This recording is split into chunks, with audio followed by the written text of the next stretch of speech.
Yamada Torajiro no Omoide ni Sasago. Es gibt Dinge, die kann man nicht aufhalten. They became allies, rulers. Khan no Dokutsu. Türkiye and Japan, two countries at the respective ends of the Asian continent. At first glance, they appear completely different. What could possibly unite these two countries then? They say you shouldn't judge a book by its cover. Exactly the same is true for these two countries. Because the further back in history we go, the more similarities between Turks and Japanese we will discover. The cornerstones of Japanese culture are traditions, the high status of family and society, and a sense of duty and honor with regards to the nation. The same is true for Turkish culture. Despite numerous crises and conflicts, these are characteristics of both nations that have been firmly rooted in their respective societies for centuries, even millennia. The problems of the two countries may also appear to be different. The land of the rising sun is struggling with an aging population, while the country between Orient and Occident is facing an identity crisis. At this point, however, both nations can learn from each other. The Japanese could learn how to revive their traditional culture with new ideas, and the Turks how to rediscover the inner harmony of their nation. Turks and Japanese overcame many hurdles in the past before they could make great achievements. This will be necessary in the 21st century as well. But how closely have Turks and Japanese been related to each other in history? In this documentary, we will take a closer look at three distinct phases of Turkic-Japanese relations going back to 7000 BC when it all began. Therefore, prepare yourself warm Japanese green tea or hot strong Turkish coffee and sit back while we embark on a journey to the past. You are in for a fascinating story you may have never heard about. This is the Altaic connection between Türkiye and Japan.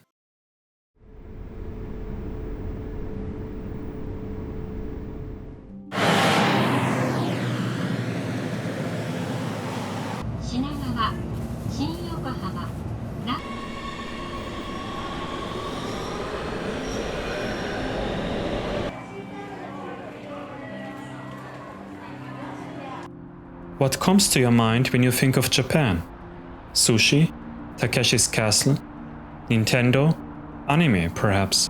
It certainly did to mine when I was a teenager, but as an adult, I think of something else. For me, Japan is very much associated with Tokyo, the capital and also the largest city in the country. And although it only accounts for just under 30% of the total population with its 36 million inhabitants, the Tokyo metropolitan area is emblematic of a cornerstone of the Japanese mentality: discipline. Every morning, millions of Japanese commute to work, most of them by well-developed rail transport, bus or on foot. The Japanese work and work, sparing no effort to give their best for the benefit of their company.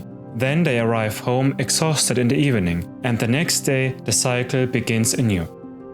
Sure, this sounds like something that every adult can relate to at this moment, regardless of their background. The difference with Japan, however, is that in other countries, the employee is given more time off or is otherwise under less pressure. In Japan, on the other hand, there is enormous pressure on people in general, which is felt from school age. Certainly, Japan's enormous prosperity did not come by chance.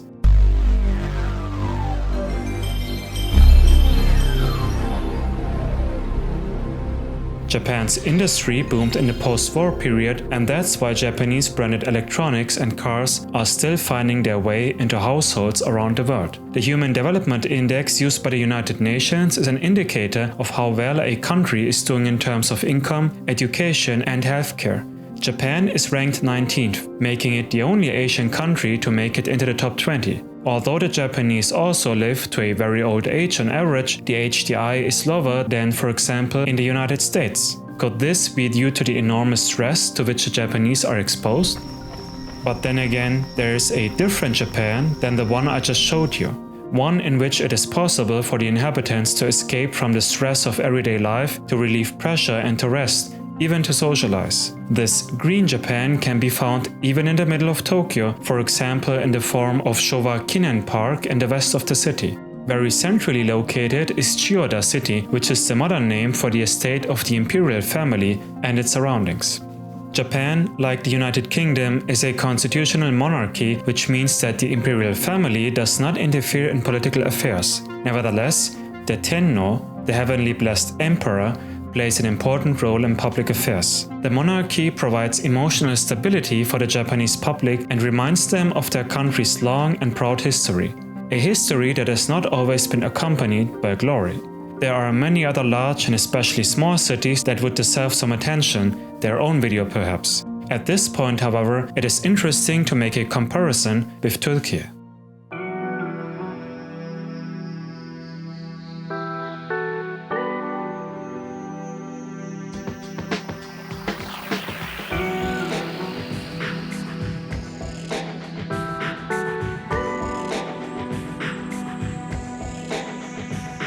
The country with almost 86 million inhabitants is at the same time the second largest country in Europe after Russia, if one would include everything east of the Bosporus in the calculation. In the case of Turkey, the economic and cultural focus also seems to rest on one city alone, Istanbul.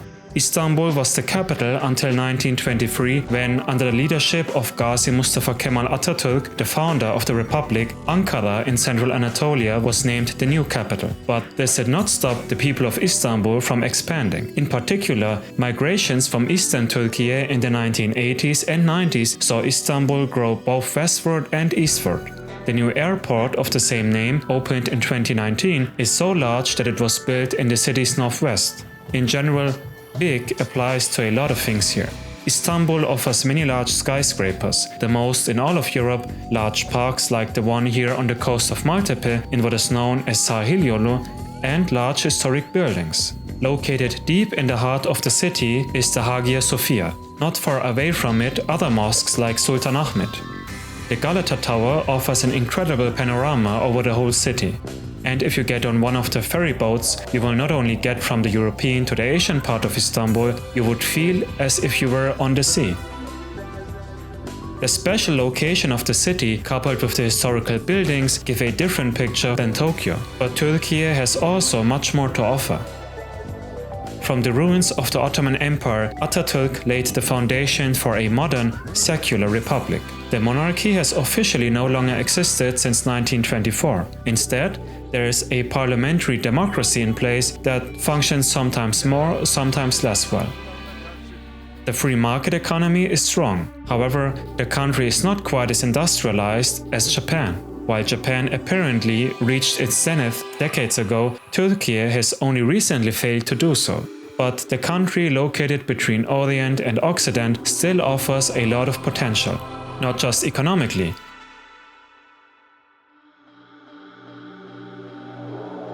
On the 100th anniversary of the Republic, there is growing discontent over the country's grievances, but also innovation and a thirst for action. Süleyman Soylu'ya buradan sesleniyorum. Süleyman, zerre kadar erkeklik onurum varsa saat 11'de beni kapının önünde bekle.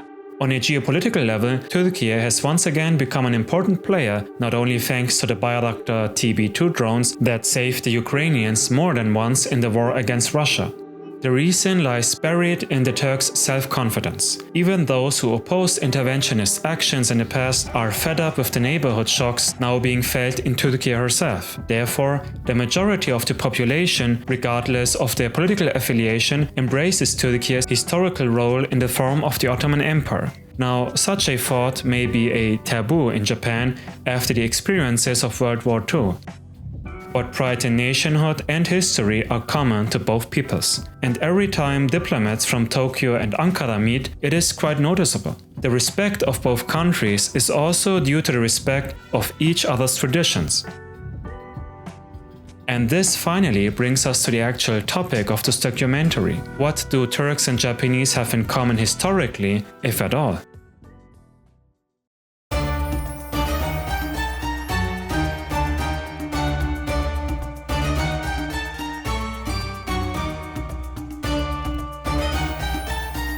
You're probably thinking that we will start with the history of the Ottoman Empire, when the Turks first came into contact with the Japanese. But you're wrong. Because the Turkish-Japanese relations started earlier, much earlier, about 9,000 years ago. We will not only have to travel back in time for our analysis, but also embark on a geographical journey. To do this, we will leave Anatolia and head east to the region where it all began. After flying over the deserts and steppes of Central Asia, we reach the heart of Turkestan, the Altai region. Surrounded by the Sayan Mountains and being full of lakes, valleys and forests, this is where the Turks started their world journey. Traveling on horseback and armed with bow and arrow, they created the greatest empires the world has ever seen. However, their history began small and inconspicuous and therefore includes a long prehistory. Ancient Turkic history to this day is indeed based on two misconceptions that two groups of people keep repeating despite new research that proves otherwise or at least partially disproves these assumptions. The first group assumes that the Turks came out of nowhere as if created by God directly and immediately established great empires without much difficulty. This is certainly not true. No civilization in the world can flourish without experiencing alternating periods of construction and destruction. This up and down of civilizations also affected the early Turks. They evolved over a period of several millennia, first from isolated nomads to semi-nomads organized into tribes, and then founded their first world empire in the 540s CE. These celestial Turks, the Gökturks, are seen as a continuation of the Han tradition, i.e. as the successor state of the Xiongnu. What is special about the Gökturks is that they were able to achieve political stability along the entire Eurasian steppe belt for the first time ever. The Khaganate of the Ashina, the ruling dynasty, stretched from the border region with Korea all the way to Ukraine. At their zenith, the Gökturks ruled all Turkic peoples of their time period. Even the Xiongnu Hans had not made it that far, but nevertheless laid the foundation for the Gökturks and later steppe empires. Interestingly, the elite of the Xiongnu consisted of people who spoke Old Turkic. This much has been scientifically proven. The second group accepts these explanations, so their argumentation may sound more realistic to laymen, but it is commonly believed by them that the history of all Turkic peoples began only in that time period, that is, between 200 BCE and 600 CE. But this is not true either. It was in that time period that the ancient Turkic civilization picked up in speed. Definitely. The most important factors here are the development of the Turks, from tribal leaders to state leaders, writing down their own history, mythology and tradition, and their contact with other non-Asian peoples. Nationalization was accompanied by the emergence of a Turkish identity that was clearly articulated to the outside world. However, the Turks existed long before the founding of the Han and Göktürk empires. Moreover, the roots of ancient Turkic culture do not lie in the Altai, but further east. Thus, we approach the ancient connection between Turks and Japanese. For these remarks about Turkish history can, in a sense, also be applied to the Japanese civilization. The assumption that Japanese identity began only in the 7th century with the emergence of the Yamato Empire has long been disproved. Archaeological evidence suggests that the modern Japanese had already established some kind of identity before their immigration from mainland Asia to the island chain we know as Japan today. The key to this identity, as is with the Turks, was the ancient Japanese language. To understand the prehistory of the Turks, the general assumption goes, one must look primarily to the territory of Turkestan, that is, the area between Kazakhstan and Mongolia, between Russia and China.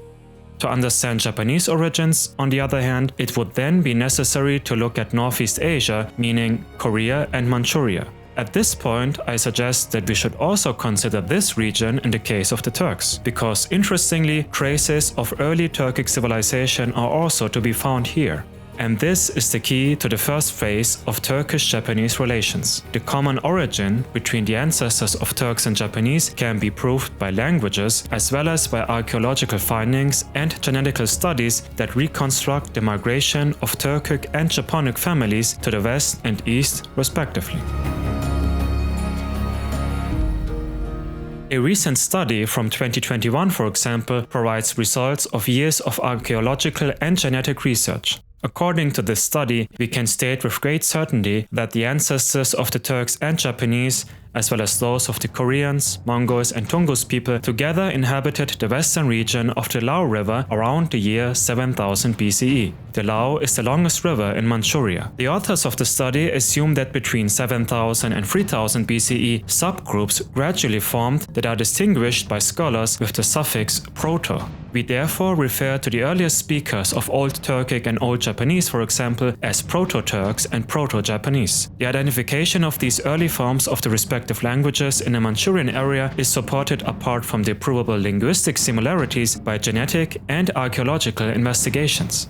But at this point, I prefer to let the author of the study have her say, Professor Dr. Martine Robbeets. Ms. Robbeets is research group leader of the Archaeolinguistic Research Group at the Max Planck Institut für Menschheitsgeschichte in Jena, Germany. The aim of this research group is to shed light on the evolution of North and East Asian cultures, in particular by combining genetic, archaeological and linguistic studies. Ms. Robbeets kindly agreed to be interviewed on the topic of Trans-Eurasian languages. Share my screen. First, perhaps it would be good to say what the Trans-Eurasian languages really are.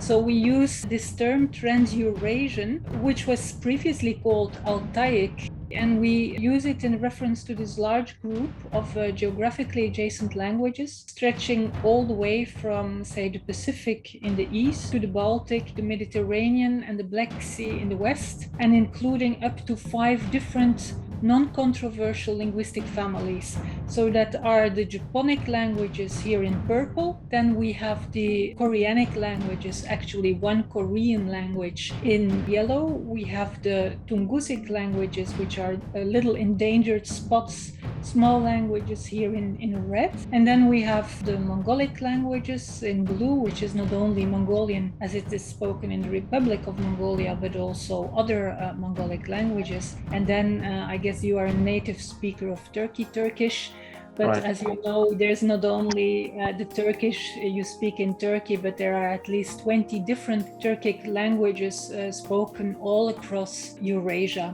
All these languages together, and then the very question whether these 5 independent, non-controversial language families go back to one single common ancestor is one of the most disputed issues of historical comparative linguistics. I do argue that these 5 different language families go back to one single common ancestor, which we call Proto-Trans-Eurasian. Mm-hmm. However, as you already suggested, there are many people who do not share that opinion. These people have a number of technical linguistic arguments.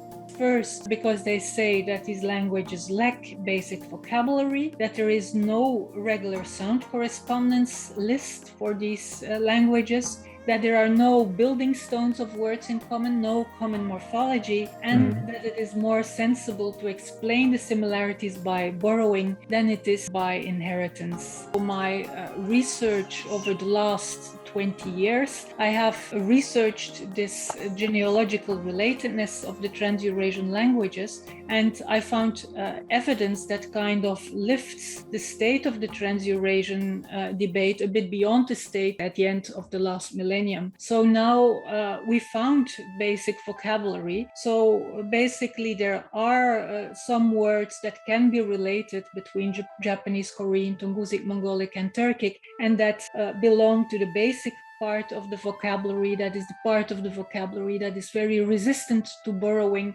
like general words like leg, foot, bite, what, white, hard. So it's not very easy to borrow these words in the first place, and that is why linguistics consider it good evidence. And then we also try to find sound correspondences for these words, and we only allowed words that corresponded regularly for every subsequent consonant, vowel, and consonant of the root.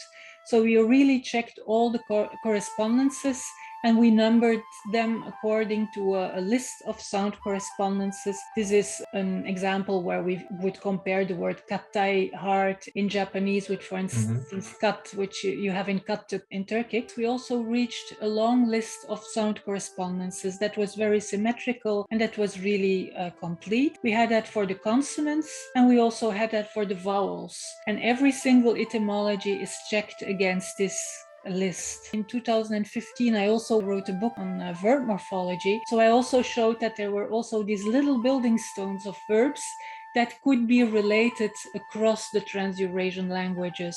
So we have basic vocabulary, sound correspondences, morphology, and having all that, we can also say that our evidence is relatively borrowing proof. So I think that the linguistic evidence really tells us that yes, these languages are related, but maybe not like previously Altaic scholars made these big theories with a lot of evidence. We rather sifted the evidence, we reduced it to a very small core of reliable etymologies that show us that indeed Trans-Eurasian is a valid genealogical grouping. And doing so, we found basic vocabulary and regular sound correspondences and morphology. And we also found that the etymologies are borrowing proof.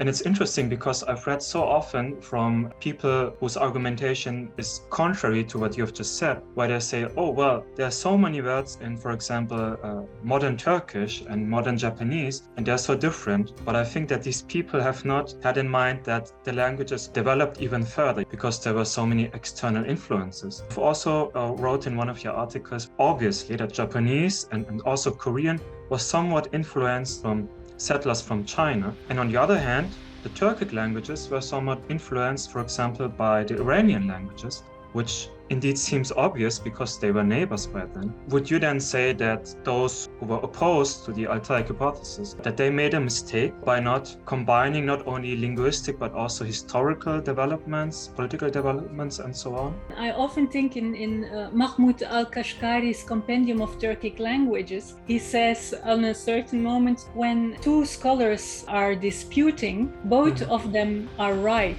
That means I think they are right to a certain extent. That is, they are right that the relations, the connections have been marked by an extremely extensive borrowing from the Bronze Age onwards. We know that the Turkic languages were very mobile on the steppe and that they contacted with Mongolic and Tungusic and that there was a lot of exchange going on. But maybe the opponents overlook the fact that we can have contact in the family. So there can be an old family relationship going back to the Neolithic that is then overlaid by very extensive contact going back to the Bronze Age. And the very fact that both occurred, that is what it makes so difficult for linguists to distinguish borrowing from inheritance. And that is what causes this long-standing debate in the first place. The Koreans and the Japanese, they took a lot of time during the migrations until they settled, but from then on they basically stayed there. Now, on the other hand, the Turkic people, they also stayed in parts of Eurasia, maybe for a few decades or centuries, but then they migrated somewhere else because of climatic conditions or political instability and so on. Is it then perhaps easier for you to look for Japanese and Korean common ground than, for example, with the Turkic and Mongolic languages? That's a good question, but that's also a kind of a methodological paradox. Japanese and Korean are geographically closer. In theory, it should be easier to find common ground between Japanese and Korean than, say, between Japanese and Turkic.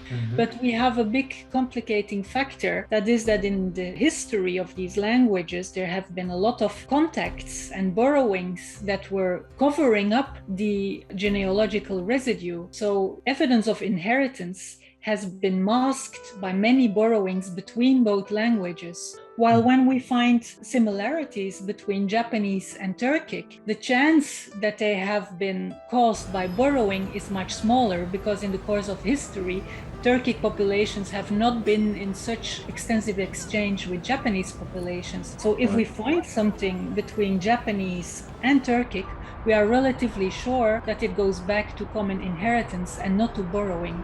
And then I think also an important point is in the name Altaic. So Altaic refers to the Altai Mountains because people before used to think that the homeland was located in the grasslands of the eastern steppe, so near the Altai Mountains. While we now in our Trans-Eurasian hypothesis would situate this homeland near the West Liao River in northeast China. So that is a region much more to the east. Can you say that realistically, these five peoples, the Proto-Turks, Mongols, Tungus, Japanese, and Koreans, that they had common ancestors? Or would you rather say that these five peoples had been neighbors, but they were not necessarily related in that sense?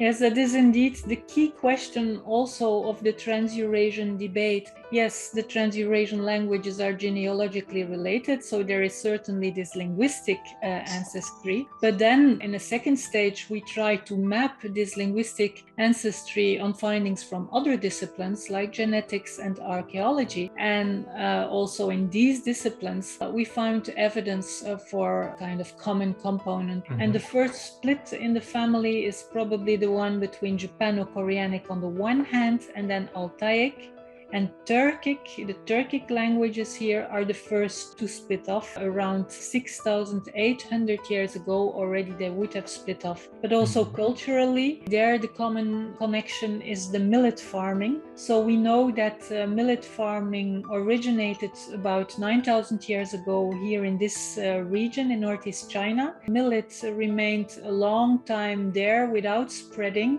until it was fully domesticated. And then around 6,000 years ago, it spread a bit more to the west and also to the Korean peninsula. And then about 5,000 years ago, it spread to the Russian Far East.